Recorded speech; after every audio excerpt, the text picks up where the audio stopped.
kuwi mengko meneh pantangane Merapi supaya ora nesu, kuwi kudune bego-bego aja ngrusak daerah Jogja. Arep nek Klaten mbuh ora ngerti, Magelang mbuh ora ngerti. Nek arep butuh ning aja kuwi ben diwae ning metune ben men diparingi pasir ning aja metu Jogja-Jogja ku lumprah aja ngantek butuh pasir kanggo bego.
Jika gajah mati meninggalkan gading atau harimau mati meninggalkan belang, maka Mbah Marijan mati meninggalkan Merapi, gunung paling berapi yang masih lekat dengan pengabdiannya sampai mati.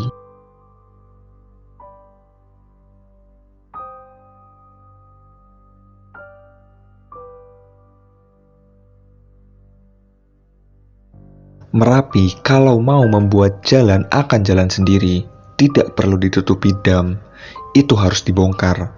Tandas Mbah Marijan, juru kunci Gunung Merapi, seperti yang disampaikan mantan Bupati Sleman Ibnu Subianto.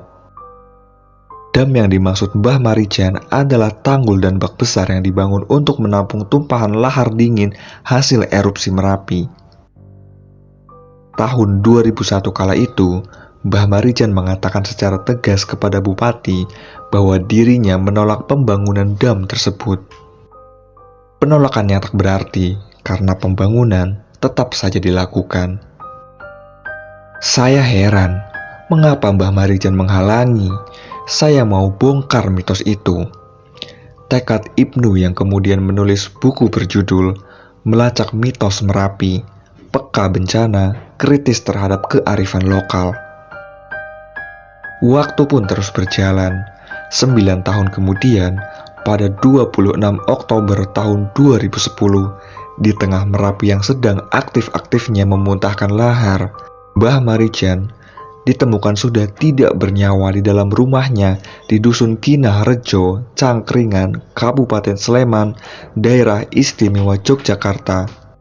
Tuah Merapi akhirnya menemukan jalannya sendiri.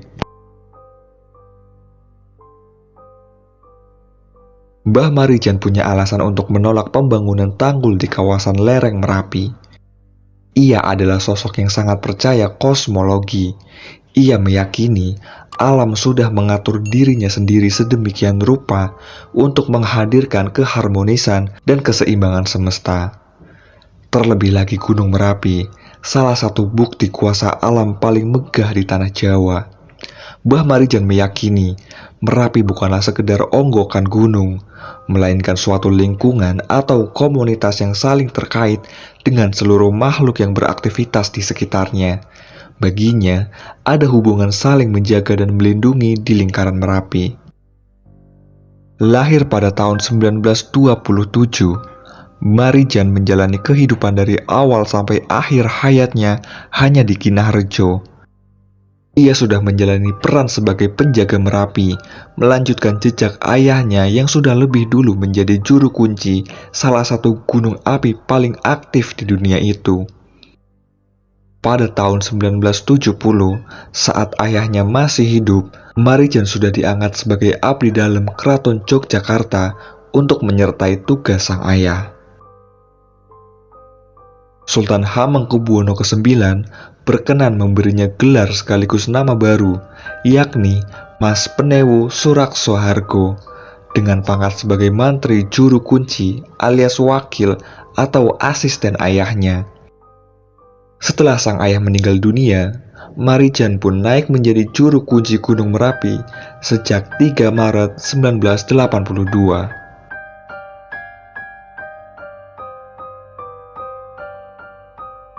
Sebagai juru kunci Merapi, Mbah Marijan mengerti betul pola tingkah gunung yang dikeramatkannya itu. Letusan-letusan kecil terjadi saban 2 atau 4 tahun. Erupsi yang sedikit lebih besar biasanya berkurun waktu antara 10 sampai 15 tahun. Sedangkan ancaman yang benar-benar harus diwaspadai memang belum bisa dipastikan siklusnya. Tetapi yang jelas lebih memakan waktu lama. Riwayat erupsi Merapi terbukti mengubah jalan sejarah. Letusan di abad ke-10 misalnya, disebut-sebut telah membuat kerajaan Mataram kuno atau Medang terpaksa pindah dari tengah Jawa ke bagian timur. Kerajaan Hindu inilah yang nantinya menjadi cikal bakal Majapahit, Demak, Mataram Islam, hingga Kesultanan Yogyakarta. Kemudian, letusan yang terjadi pada tahun 1006 Masehi membuat seluruh permukaan Jawa Tengah tertutup oleh abu vulkanik. Erupsi inilah yang juga mengubur Candi Borobudur dan juga Candi Prambanan. Merapi rutin beraksi dalam perjalanan riwayatnya, termasuk erupsi pada tahun 1786, 1822, 1872, dan 1930 yang menghancurkan 13 desa dan memakan korban tewas sekitar 1.400 jiwa. Namun, letusan terbesar terjadi pada tahun 1872 yang menurut catatan geologi modern mencapai skala tertinggi. Sepanjang tanggal 15 hingga 20 April tahun 1872, letusan berlangsung selama 120 jam, nyaris tanpa henti. Dan letusan di tahun 2010 yang menewaskan Mbah Marijan juga tercatat dalam level yang hampir sama. Selama menjalani peran sebagai juru kunci sejak 1982, Mbah Marijan memang mengalami masa-masa di mana tensi Merapi sedang meninggi. Erupsi pada November 1994 misalnya, beberapa desa di lereng gunung itu terkena imbas awan panas atau wedus gembel dalam bahasa lokalnya. Tercatat 60 orang meninggal dunia. Pada tahun 2006, 2 orang sukarelawan terbakar awan panas di kawasan Kaliadem. Dan akhirnya terjadilah erupsi dahsyat yang terjadi pada tahun 2010 yang menelan korban dan kerugian sangat besar.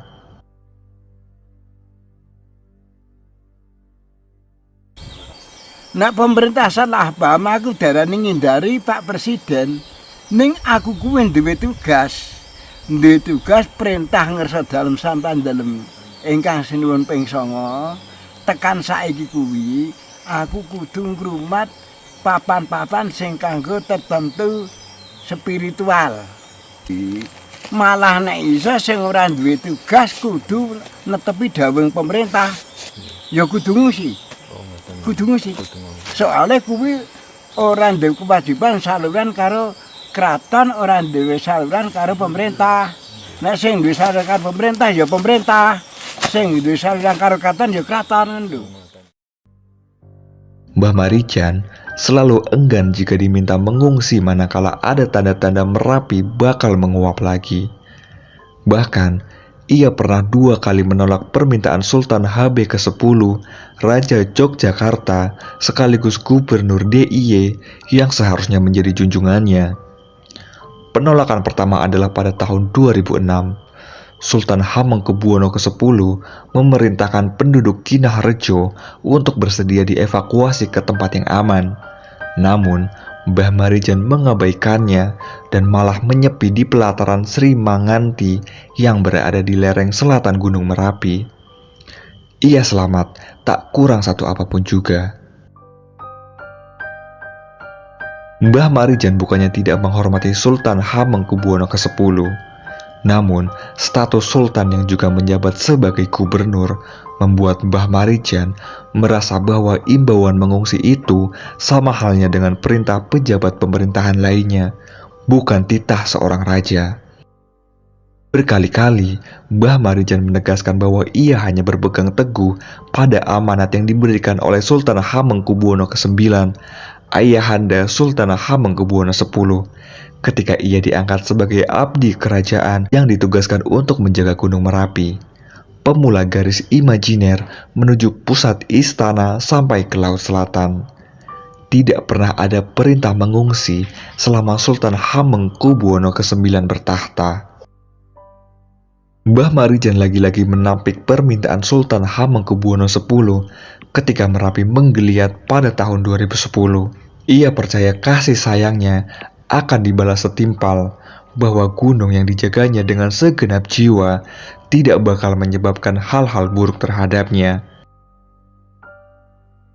Pengalaman bahwa Kinah Rejo selalu terhindar dari mara bahaya setiap kali Merapi meletus menjadi pegangan yang paling sahih bagi Mbah Marijan. Kendati begitu, Mbah Marijan tetap menyerahkan hidup dan matinya kepada Yang Maha Kuasa jika memang harus berkorban demi tanggung jawabnya sebagai juru kunci Gunung Merapi. Pernah Mbah Marijan ditanya mengapa ia selalu menolak dievakuasi. Ia hanya menjawab, "Lah, saya ini kerasan tinggal di sini. Nanti kalau ada tamu ke sini, malah kecele kalau saya pergi." Jawabnya sembari berkelakar. Namun, pada 2010 itu, tingkah Merapi memang tidak lazim, lain dengan pola erupsi yang terjadi sebelum-sebelumnya. Aktivitas semburan lava dan awan panasnya tidak seperti biasanya yang selalu membentuk kubah lava baru di sisi selatan dan berfungsi sebagai pelindung. Kali ini, Merapi menyemburkan lava serta awan panas ke berbagai arah, disertai letusan yang berlangsung terus-menerus. Suara gemuruh terdengar sampai kota Yogyakarta hingga Wonosobo yang berjarak lebih dari 50 km. Hujan abu dirasakan oleh masyarakat Cilacap, Tasikmalaya, Bandung, bahkan Bogor. Dan pada tanggal 26 Oktober tahun 2010, erupsi Merapi mencapai puncaknya. Mbah Marijan tetap teguh pendirian, berdiam diri di dalam rumahnya, hingga akhirnya ditemukan tak bernyawa dalam posisi bersujud. Sang juru kunci rupanya sudah sangat siap dengan apapun yang akan terjadi. Erupsi Merapi tahun 2010 tercatat sebagai salah satu yang paling dahsyat.